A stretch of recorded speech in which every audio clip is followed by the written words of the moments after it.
দিদি, বাবাকে কেউ অপমান করেনি তো রে? বাবা সব সহ্য করতে পারে, কিন্তু অপমান সহ্য করতে পারে না। বুঝতে পারছি না, মনে হয় খুব শখ পেয়েছেন। জানি না। হ্যাঁ রে, হার্টের ট্রাবল না তো? আমি বরং ডাক্তারকে ডেকে নিয়ে আসি, আমার এখন ভয় করছে। বৃষ্টিতে যাবে কি করে? কিচ্ছু হবে না, ছাতা নিয়ে চলে যাবো। না রে, থাক। বাবা যখন বারণ করেছেন, কাল সকালে দেখা যাবে। নে, তুই খেয়ে নে। তুই খাবি না? না, ইচ্ছে করছে না। কে এমন আঘাত করতে পারে যে উনি কেঁদে ফেললেন? মা মারা যাবার দিনেও তো কত শান্ত দেখেছি, মনে আছে তো? শুধু একবার চোখ বন্ধ করে মার কপালে হাত ছোঁয়ালেন, তারপর ঘর থেকে বেরিয়ে গেলেন।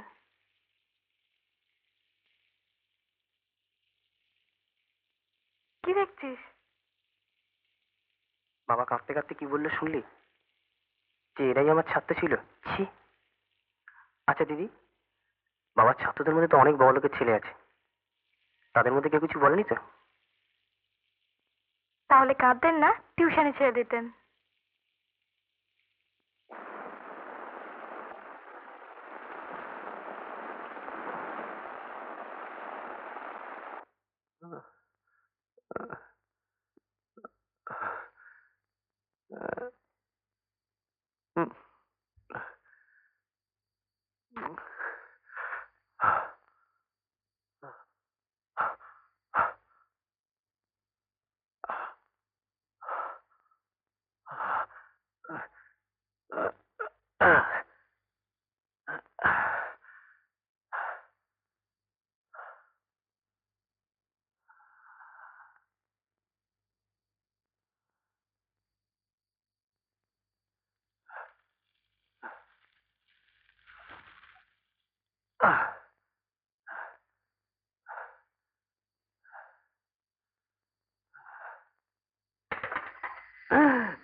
আপনি কিছুই দেখেননি মাস্টারমশাই?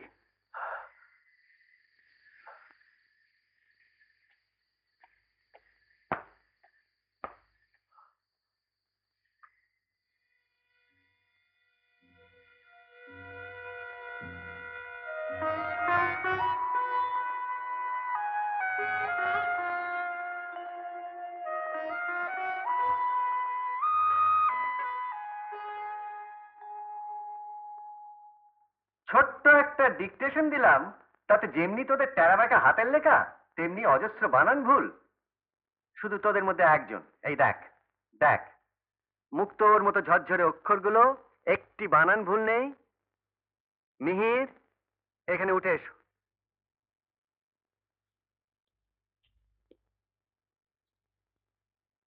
স্যার? মিহির লিখেছে, পড়ে শোনাও। ঊর্ধ্ব আকাশে তারাগুলি মেলি অঙ্গুলি, ইঙ্গিত করি তোমা পানে আছে চাহিয়া, নিম্নে গভীর অধীর মরণ উচ্ছলি, শত তরঙ্গে তোমা পানে ওঠে ধাইয়া। বহুদূর তীরে কারা ডাকে বাঁধি অঞ্জলি, এসো এসো সুরে করুণ মিনতি মাখা, ওরে বিহঙ্গ মোর, এখনি অঙ্গ।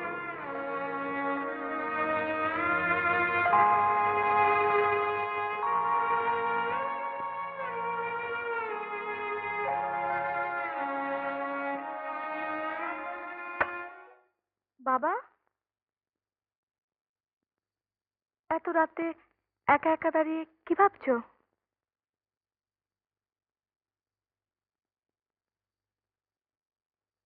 বাবা, কি হয়েছে আমাকে বলো। আমি ঘুমোতে পারছি না, তোমার জন্য ভাবনা হচ্ছে। কি হয়েছে জিজ্ঞেস করিস না, তোদের কাছে জীবনে প্রথম মিথ্যে বলেছি। বলেছি কিছু হয়নি, ভয় ভয়ে বলেছি।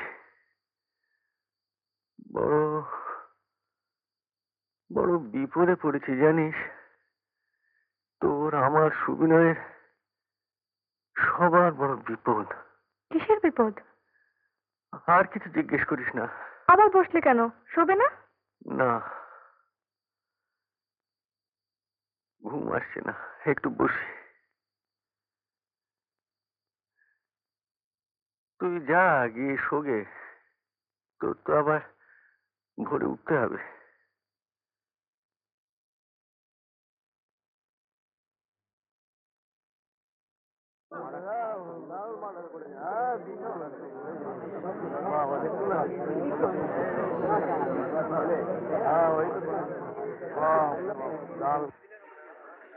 কলকাতা সমাজতন্ত্র নেই, গণতন্ত্র নেই, মস্তানতন্ত্র। এই শহরে থাকা যাবে না মশাই, কোথাও যদি একটু জায়গা পেতাম চলে যেতাম। তুই তো নেতাদের পদের থেকে বললি, বুড়ো বাপ মাদের কথা ভাববে কি?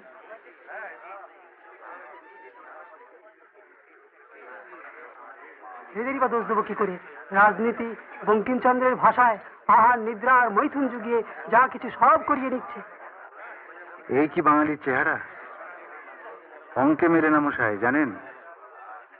বাঙালির হাতে ছুরি, বাঙালির হাতে খুন, চোখের সামনে দেখলেও বিশ্বাস হয় না। মনে হয় এরা কারা? এদের তো চিনি না।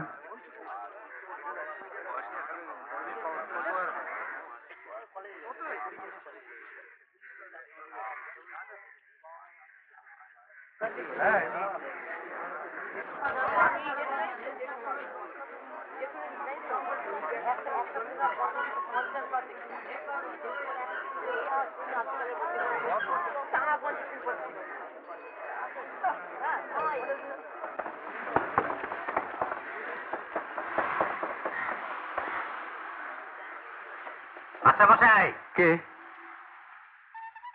সুরেশ বাবুর ছেলেটি তো খুন হলো।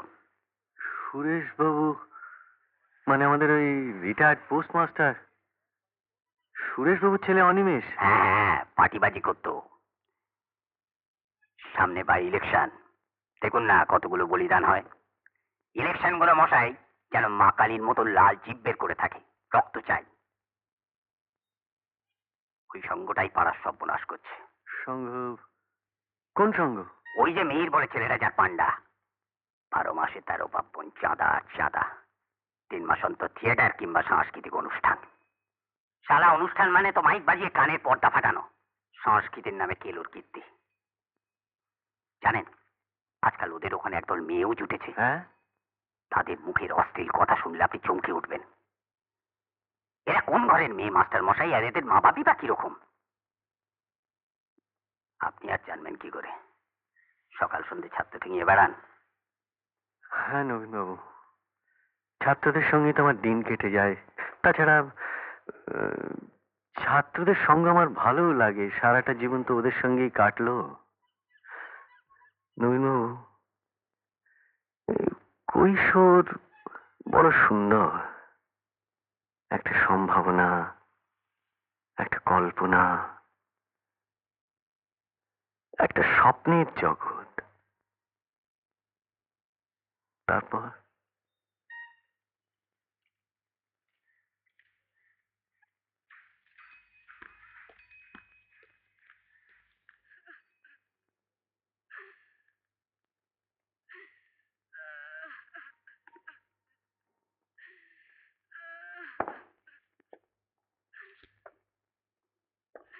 বসুন মাস্টার মশাই।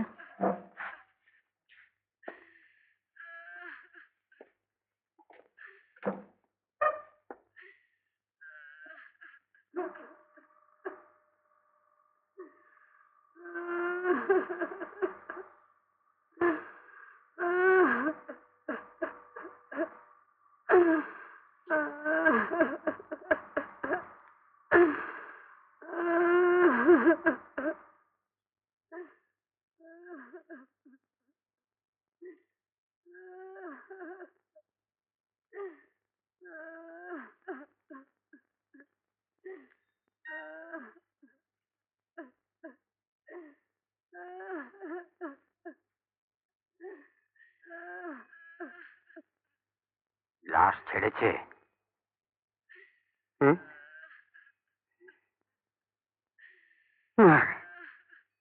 বড় ছেলে ধর্ণা দিয়ে বসে আছে। কত নিয়ম কানুন। পোস্টমর্টেম হবে, পুলিশ সিদ্ধান্ত নেবে খুন না আত্মহত্যা। আর অতগুলো যে ছুরির আঘাত।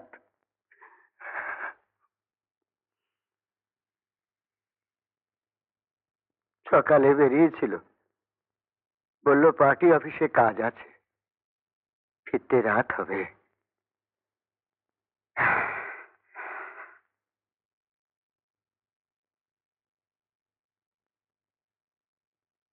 দোষী সাজাও কোনোদিন হবে না। আমাদের নেতা এসেছিলেন ধূর্যটি প্রসাদ। না, অনিমেষ যে বিপক্ষ পার্টির হয়ে কাজ করত, চিঠি দিয়ে সমবেদনা জানিয়েছেন। ওটা খবরের কাগজে ছাপাবার জন্যে। আচ্ছা, আমরা এতগুলো লোক রয়েছি, আসুন সবাই মিলে কিছু একটা করি। কি করবেন? বাইকটা বার করতে হবে, খুনিকে ধরতে হবে, পুলিশকে সাহায্য করতে হবে। আমার মনে হয় এখন এগুলো এখন বোধহয় আলোচনা করার ঠিক উপযুক্ত সময় নয়। আমি যাই সুরেশ বাবু। আসুন, পরে আবার আসবো। আসবে মাস্টারমশাই, আপনার শরীরটা কিরকম ভেঙে পড়েছে? পরশুও তো দেখলাম বেশ ভালো ছিলেন। না, ভালোই তো আছি। আমি চলি।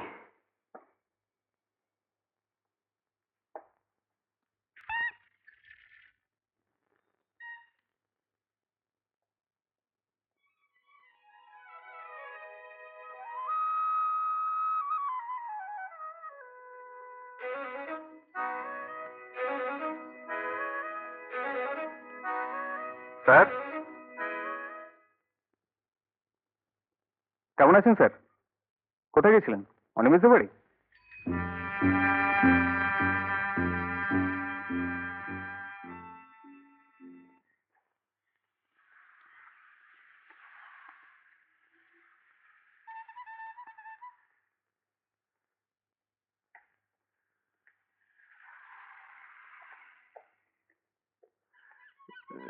তোর তো ইনস্টিটিউটের সময় হয়ে গেল, তাই তো কি কি খেলি? বাজারে তো করা হলো না। জানিস, ওই যে সুরেশবাবুর ছেলে অনিমেষ, ও কাল রাত্রে খুন হয়েছে। ওই যে যে ছেলে রাজনীতি ফাজনীতি করতো লেখাপড়া ছেড়ে দিয়ে।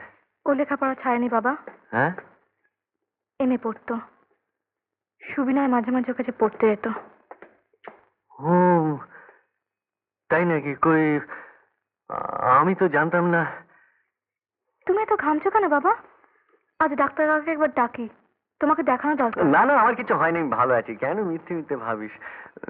তুই যা, তোর দেরি হয়ে গেছে। বাবা, হ্যাঁ? তুমি মিহিরদার সঙ্গে কি কথা বলছিলে? খেমি? ও কিছু না, এমনি। যা যা, তুই যা।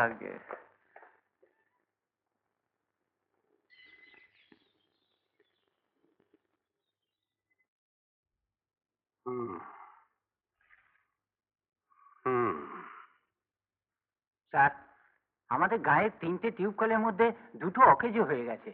প্রায় 3 মাস হয়ে গেল স্যার। যাবো অ্যাসেম্বলি সেশনটা হয়ে গেলেই একবার দেখে আসবো। তোমরা এক কাজ করো, আমার নাম করে ওই অঞ্চলের প্রধানের সঙ্গে গিয়ে দেখা করো। সে আর কোনো কথাই শুনছে না স্যার, বলে কোনো শালার কথা কিছু হবে না, আমি যা বলবো তাই হবে। বলে আগে কবুল কর, উপনির্বাচনে ভোট দিবি। হ্যাঁ, এসব অসভ্য লোকেদের নিয়ে এদের হাতে ক্ষমতা দিতে আছে। আমার ঘরে নিয়ে যাও, দেখি কতদূর কি করতে পারি। আমি বরং মন্ত্রী মশাইয়ের সঙ্গে দেখা করব। তোমাদের কি খবর বলো, তাড়াতাড়ি বলো, তাড়াতাড়ি বলো। স্যার, আমাদের হসপিটালে ওষুধ নেই। দেখো, এই ব্যাপারে কতটা কি করতে পারবো বলতে পারছি না। বাজে কথা বলার অভ্যেস আমার নেই। 2 নৌকোয় পা দিয়ে চলা যায় না, একটা নৌকো বেছে নাও। কোন নৌকোটা ফুটে জানবো কি করে? মেয়ের তোমাকে কে বলেছে যে রাজনীতি করার মাস্তানি করা এক? আর এইবার তোমাকে কে বলেছে যে তোমার যা খুশি তুমি তাই করে যাবে, এমনকি মার্ডার, আর আমরা তোমাকে শেল্টার দেব? উপায় ছিল না দাদা, অনিমেষ সেগুলো ডেঞ্জারাস হয়ে উঠছিল। ও থাকলে বাই ইলেকশন আমরা কিছুতে। তাই বলে মার্ডার করতে হবে? সবাই জানে যে তুমি আমাদের পার্টির হয়ে একটু আধটু কাজ করে থাকো। একটু আধটু? আমি কলেজ ছেড়ে আমাদের পার্টি তোমাকে কলেজ ছাড়তে বলেছিল? কিন্তু অনিমেষের মার্ডার ডাইরেক্টলি আমাদের পার্টির উপর এসে পড়বে। তুমি যখন ধরা পড়বে তখন খবরের কাগজগুলো ফলাও করে লিখবে যে তুমি আমাদের পার্টির সমর্থক। সমস্ত ব্লেম তখন আমাদের উপর এসে পড়বে। কোন সাহসে তুমি পার্টির ইমেজ নষ্ট করছো? নাকি ওদেরই কাছ থেকে টাকা খেয়ে ওদেরই একজন ওয়ার্কারকে মার্ডার করে আমাদের বিট্রে করছো? কি বলছেন? বলছি তোমাকে বাঁচাবার এতটুকু ইচ্ছে আমাদের নেই। যাও যাও, তোমাকে দেখে আমার রাগ হচ্ছে। তুমি ঠিক জানো পার্টির খাতায় তোমার নাম আছে? আগে ছিল, এখন নেই। তার কারণ তোমার চাল চলন উগ্র উদ্ধত স্বভাব। একদল অ্যান্টি সোশ্যালদের নিয়ে যা খুশি তাই করে বেড়াচ্ছে। ইলেকশনে জিততে হলে ওদের দরকার। সেটা 30-এর দশকে হিটলারের দরকার ছিল, 1985-তে নয়। তোমার নাম বরাবরের জন্য পার্টি থেকে কেটে দেওয়া হয়েছে। এই তো গত সপ্তাহে বললেন। ভারতবর্ষের মাটিটা বড় নরম মিহির। অন্য কোনো দেশ হলে তোমাকে বলা হতো ইউ ডু নট এক্সিস্ট, মানে তোমায় খুঁজে পাওয়া যেত না। দাদা, কাগজের ভোটাররা এসছেন। নিয়ে এসো নিয়ে এসো। কি ব্যাপার, তোমায় যেতে বলেছি না?